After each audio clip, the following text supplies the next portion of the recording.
We can see what's happening with the heat wave in Europe, and more recently, we can see the catastrophic floods in Pakistan.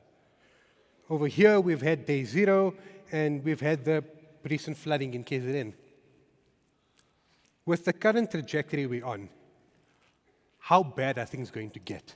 Are we past the point of no return? So climate change is a crisis of planetary proportions, and in some ways it's bigger than anything else that we'll be discussing at this meeting, and also about everything that we've been discussing at this meeting, because it's really, climate is not an environmental crisis, it's a political, social crisis, as you were saying, Ahmed. And it also is a crisis of inequality and injustice, right? And we can't fix these two things separately, they have to be dealt with together.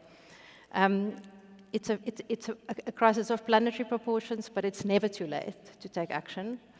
We know that we have this milestone of 1.5 degrees, that we know beyond that point, things will get significantly more severe. We are now at 1.1 degrees, and so you can see what's already happening, as you were referring to the terrible floods in Pakistan these last few days.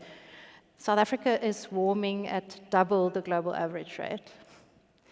What the IPCC tells us is that we are going to see less mean annual rainfall, we're going to see more droughts, we're going to have more heat waves, we're going to have more fires, and at the same time, more intense rainfall events like the ones we saw in KZN, as well as even increased chances of tropical cyclones in the northeast. So we're dealing with issues of water and food security, but also massive social issues. We heard the previous panel talk about migration.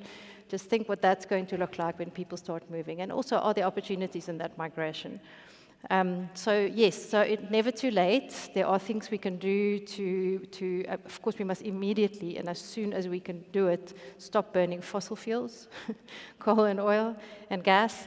But there are also a lot of things we can do to bolster our climate resilience, and those happen to be smart investments that also deliver returns.